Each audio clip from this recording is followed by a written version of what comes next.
They spy, they conspire, and now they tweet. The CIA official Twitter account is up and running. 600,000. That's almost how many followers they already have after just a couple of tweets and one retweet. Their first tweet, I must say, was pretty funny. Well, no surprise, it's so popular, but I wonder what they're going to tweet about on a daily basis, since the CIA is, well, Secret Service. We've prepared a list of the most awkward CIA missions, which are going to blow your mind. Here's the top 5 things you didn't know about the CIA. Number 5, the CIA closed access to a mountain in the Himalayas for nearly a decade in the 60s because they lost a nuclear-powered spy device in an avalanche and were struggling to find it. Number 4, they trade Viagra for secrets to bribe Taliban leaders. That's no joke. 3, a town in France went crazy after the CIA spiked all bread there with LSD as an experiment.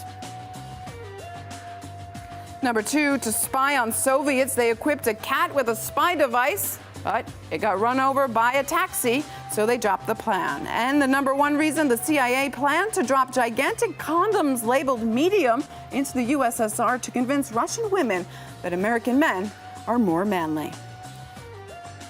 Joining us in the now is former CIA officer Jack Rice. Thanks for being with us. Why has the Secret Service decided to go public? It's a fascinating question. I mean, I think we have to think about what the Central Intelligence Agency does in the United States. And they've had a lot of black eyes recently. Over the last few years, all of the allegations about torture at Guantanamo Bay and around the world in black sites in Afghanistan and in Poland and everywhere else has made them look, frankly, really bad. The idea that they would open up a Twitter account makes them seem, I don't know, socially media savvy, maybe cooler. I don't know which, but they're trying desperately to raise their profile and seem somehow more accessible.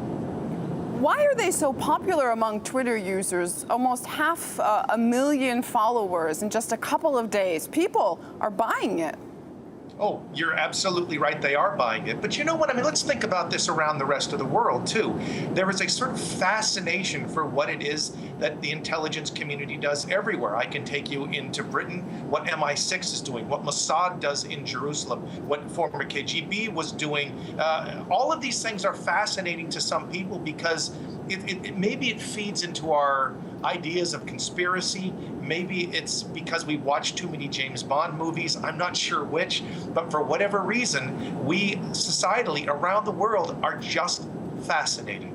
This is probably a difficult question, but what do you think we're going to see the agency actually tweeting about on a daily basis?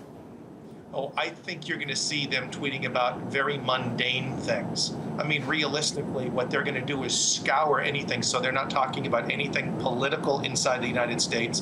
What they will be talking about is maybe sort of almost general news sources that you could pick up in the Times of London, that you could pick up in the New York Times, that you could pick up in the Times of India. Any of those places that have public information, they will probably release that. Or maybe some geological issue, if there's a tidal wave somewhere, they may drop something like that. You're not going to see anything political, not something of substance. All right, former CIA officer Jack Rice with us in the Now. Thanks for that. Thank you.